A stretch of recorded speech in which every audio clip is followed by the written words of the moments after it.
नमस्कार। रामलाल शिक्षण संस्थान ऑनलाइन क्लासेज में कक्षा 8 के विद्यार्थियों का स्वागत है। देखो, आज अपने 2 के पाठ के अंदर जो ब्रिटिश कालीन की भू राजस्व व्यवस्था है उसके बारे में पढ़ेंगे कि अंग्रेज़ों के समय भारत में किस प्रकार की भू राजस्व व्यवस्था थी, यानी जिन जिन क्षेत्रों पर अंग्रेज़ों ने अधिकार किया था उन क्षेत्रों से लगान वसूलने के लिए अंग्रेज़ों ने कौन कौन से तरीके अपनाए थे, कौन कौन सी नई व्यवस्थाएं लागू की थी। देखो, उन व्यवस्थाओं को लागू करने का जो अंग्रेज़ों का मुख्य उद्देश्य था वो था अपनी आमदनी को बढ़ाना। अंग्रेज़ अपनी आमदनी को बढ़ा करके यहाँ से सामान खरीद करके इंग्लैंड भेजना चाहते थे। इसके लिए उन्हें अब इंग्लैंड से सोने चांदी का आयात करने की आवश्यकता नहीं थी। यहाँ से जो भूमि से लगान वसूलेंगे, लगान इकट्ठा होगा, उससे वो यहाँ से सामान वस्तुएं खरीद करके इंग्लैंड भेजेंगे। तो इसके बारे में मैं आपको बता रहा हूँ कि अंग्रेज़ पहले भी बताया कि 3 प्रकार की व्यवस्थाओं के बारे में बताया आपको। देखो, ये व्यवस्थाएं लागू करने का अंग्रेज़ों का जो मूल उद्देश्य था वो था अपनी आमदनी को बढ़ाना। हालांकि भारत में ये तीनों व्यवस्थाएं थी। अंग्रेज़ों ने बड़ी आस के साथ इनको लागू किया था कि अगर ये व्यवस्थाएं सुचारू रूप से चलेंगी, सफल होंगी, अंग्रेज़ों की आमदनी बढ़ेगी, लगान ज़्यादा मिलेगा। लेकिन ऐसा हुआ नहीं। उसके पीछे मुख्य कारण क्या था कि जैसे स्थायी बंदोबस्त अंग्रेज़ों ने बंगाल में लागू किया था, बंगाल, बिहार, उड़ीसा और थोड़ा सा उत्तर प्रदेश का बनारस क्षेत्र था, वहाँ लागू किया। तो उसका उद्देश्य मतलब क्या था कि जमींदारों को कुछ अधिकार दे दिए, जमीन का मालिक जमींदार को बना दिया। जमींदार किसान से लगान वसूलेगा और उस लगान का कुछ हिस्सा अपने पास रख करके बाकी कंपनी को दे देगा। अब जमींदार ने किसानों से बेहताशा लगान वसूल करना शुरू कर दिया, क्योंकि बंगाल के अंदर जो लगान की दर थी वो निश्चित नहीं थी। जमींदार अपनी मर्जी से, अपनी इच्छा से लगान वसूल करते थे, जिसका नतीजा ये हुआ कि बंगाल के बहुत सारे किसानों ने भूमि पर खेती करना छोड़ दिया। यही रैयतवाड़ी के साथ हुआ जो 1820 में बम्बई, मद्रास और कुछ असम के क्षेत्रों में लागू की थी। उसमें भी यही हुआ, क्योंकि रैयतवाड़ी व्यवस्था में भी भूमि का मालिक वैसे किसान को बना दिया। अंग्रेज कंपनी और किसान के बीच जो मध्यस्थ था उसको हटा दिया। अंग्रेज सीधे किसानों से लगान वसूल करते थे, लेकिन जो लगान की दर थी वो ज़्यादा थी, यानी 51% लगान की दर थी। आधे से ज़्यादा जो उत्पादन होता था वो किसान लगान में दे देता था। तो ऐसी स्थिति में ये जो बम्बई प्रेसिडेंसी, मद्रास और असम के किसान थे वो भी अंग्रेज़ों की इस नई नीति से बड़े परेशान हो गए और उन्होंने भी खेती करना छोड़ दिया। तीसरी व्यवस्था थी महलवारी व्यवस्था, जो उत्तर प्रदेश, बनारस को छोड़ करके पंजाब और मध्य प्रांत, जो आजकल मध्य प्रदेश का जो क्षेत्र है, उस भाग में लागू हुई थी। जो अंग्रेज़ों के पास ज़मीन थी, लगभग 30% भाग पर यह व्यवस्था लागू हुई थी। तो इसमें गांव का मुखिया, गांव का एक समूह बना करके उसको बना दिया गया, जिसको ग्राम मुखिया कहते हैं। तो कंपनी के अधिकारी ग्राम मुखिया के पास आते और उससे लगान ले लेते थे। गांव का मुखिया किसानों से लगान वसूल करता था। इसमें भी लगान की दर थी वो बहुत ज़्यादा थी, यानी लगभग 60% लगान की दर थी। तो गांव का मुखिया, जिसको मुखिया, नंबरदार, ठाकुर, चौधरी, जमींदार, जागीरदार, कई नामों से पुकारते थे, ये परंपरागत जमींदारी व्यवस्था नहीं थी, यानी इस क्षेत्र में जागीरदारी व्यवस्था नहीं थी। ये तो अंग्रेज़ों ने यहाँ इस प्रकार की व्यवस्था लागू की थी। पुरानी जमींदारी व्यवस्था तो बंगाल, बिहार, उड़ीसा में थी। इस क्षेत्र में नहीं थी, इसमें तो गांव का समूह बना दिया, जिसको महल कहा गया है। तो इस प्रकार की ये व्यवस्था थी। इसके बारे में मैं थोड़ा आपको बोर्ड पर भी लिखा दूंगा, समझा देता हूँ और कुछ आपको व्हाट्सएप पर भेज दूंगा। इसमें तीनों व्यवस्थाओं के बारे में अलग अलग बता दूंगा मैं, किसने लागू की, कब लागू की, किस क्षेत्र में लागू की, लगान की दर कितनी थी, किस में कितनी थी और कितनी भूमि पर स्थायी बंदोबस्त व्यवस्था थी, कितनी पर रैयतवाड़ी, कितनी पर महलवाड़ी व्यवस्था थी और भूमि पर अधिकार किसका था, जमींदार का था, किसान का था, हैं या कोई ग्राम समूह का था। ये सारी चीज़ें 3-4 पॉइंट हैं, ये मैं आपको लिखा देता हूँ, तो आप थोड़ा इसको पढ़ लेना, अच्छी तरह से याद हो जाएगी। ये याद होने वाली चीज़ है, ज़्यादा हार्ड नहीं है ये। तो सब अपना टॉपिक क्या है, ब्रिटिश कालीन भू राजस्व व्यवस्था।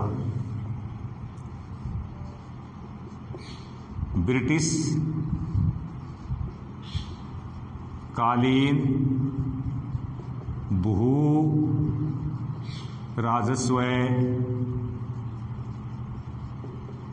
व्यवस्था।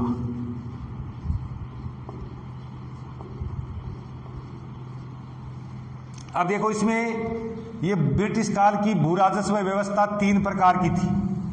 कितने प्रकार की थी? 3 प्रकार की व्यवस्था थी।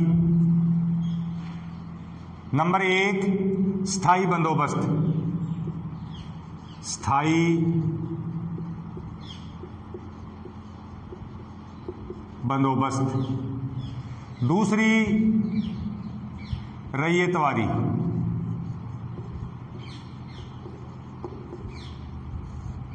और तीसरी, महलवाड़ी।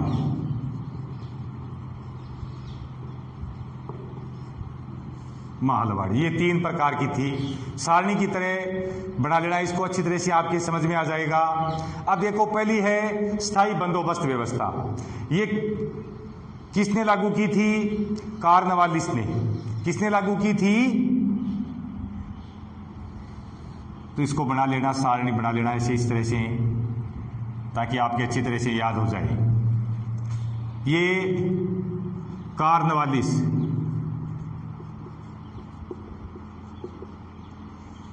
ने कब लागू की? 1793 ईस्वी में। आपको लिखाए हुए भी हैं।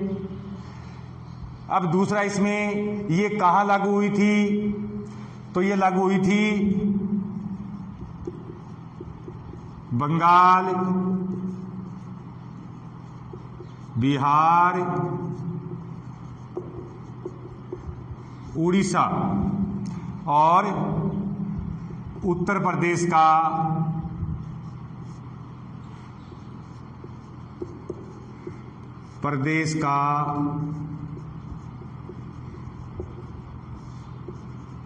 बनारस क्षेत्र।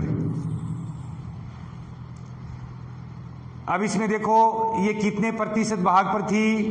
अंग्रेजों के पास जो कुल भूमि थी उसमें से 19% भाग पर यह व्यवस्था लागू थी। कितने प्रतिशत भाग पर थी? अंग्रेजों के अधीन भूमि के 19% भाग पर लागू की गई। फिर है, इसमें भूमि का मुखिया कौन था या भूमि किसके अधीन थी? इसमें भूमि जमींदार के अधीन थी। भूमि किसके अधीन थी? भूमि जमींदार के अधीन थी।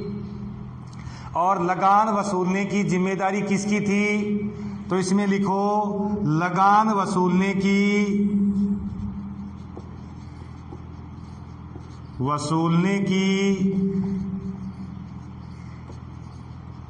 जिम्मेदारी जमींदार की थी। अब लगान की दर इसमें निश्चित नहीं थी, तो लिख दो लगान की दरें निश्चित नहीं थी। तो ये पॉइंट है, इसको आप इस तरह से बना करके लिख लो।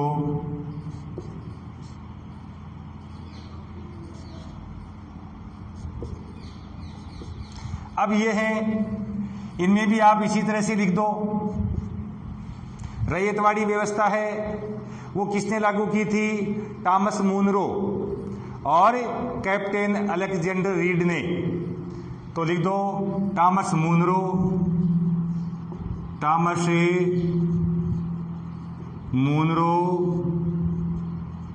एवं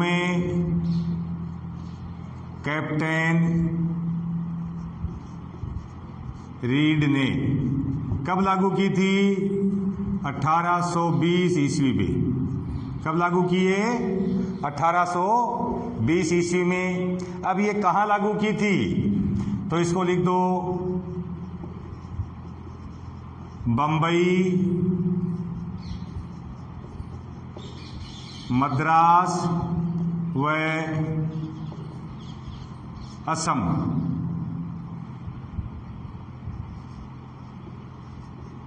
के भागों में। ठीक है। अब है भूमि पर किसका अधिकार था? इसमें आपको मैंने पहले भी बताया था कि इसमें बिचौलियों का अंत कर दिया गया था। रैयतवाड़ी में जो भूमि थी उस पर किसान का अधिकार था। तो भूमि पर किसका अधिकार था?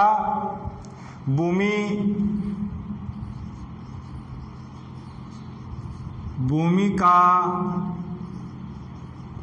मालिक किसान ही था और लगान कौन देता था? जमींदार नहीं देता था, कोई ताल्लुकदार नहीं देता, बल्कि किसान सीधे कंपनी को लगान देते थे। तो लिख देना किसान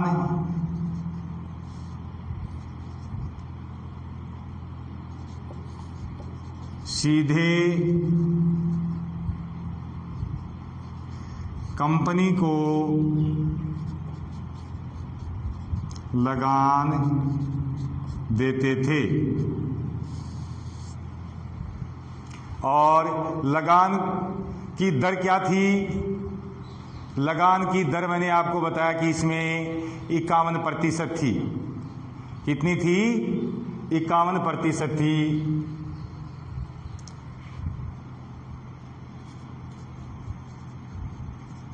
लगान की दर 51% थी।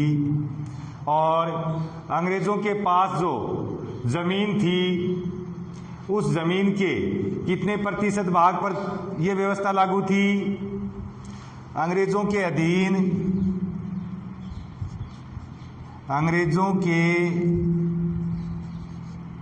अधीन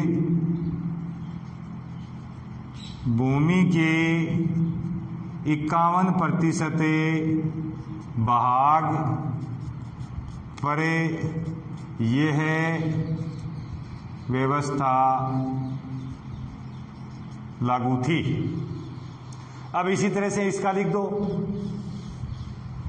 इसमें लागू किसने की थी? होल्ट मैकेंजी ने। किसने की थी? होल्ट मैकेंजी ने। कब लागू की? 1822 ईस्वी में।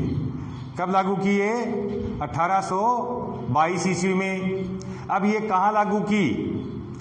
तो उत्तर प्रदेश, पंजाब व मध्य प्रदेश। उत्तर प्रदेश,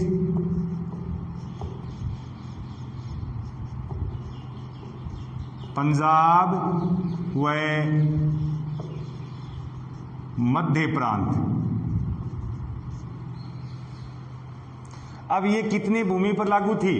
जैसे ये 19% भाग पर लागू थी, ये 51% भाग पर लागू थी। तो ये अंग्रेजों के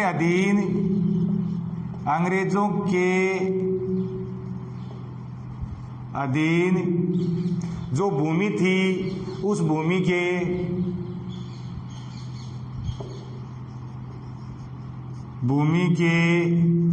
30% भाग पर लागू थी। कितने प्रतिशत भाग पर लागू थी?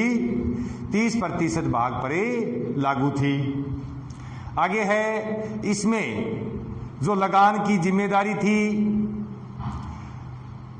वो गांव के मुखिया की थी। भूमि का मालिक कौन था? भूमि का मालिक गांव का मुखिया था और लगान की जिम्मेदारी भी किसकी थी? गांव के मुखिया की थी। तो भूमि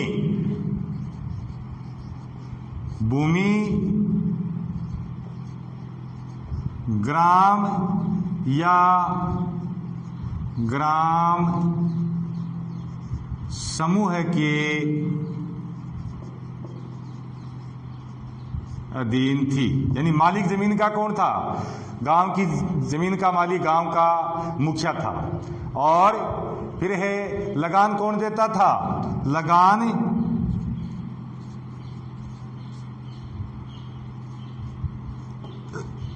गांव का मुखिया देता था, जो किसानों से वसूल लेता था और उसको देता था। लगान की दरें 60% थी। कितनी थी? 60% थी। तो ये तो तीनों का मैंने तुलनात्मक के रूप से इनका अध्ययन करवाया है, वर्णन करके बता दिया है। इसको आप अच्छी तरह से याद कर सकते हो। अब आगे जो पाठ आएगा वो है यूरोप के लिए फसलें। जो आगे वाला वीडियो आएगा मंगलवार को, उसमें आपको बताएंगे यूरोप के लिए वीडियो। तो इसको आप कॉपी में लिख लेना और याद कर लेना। धन्यवाद।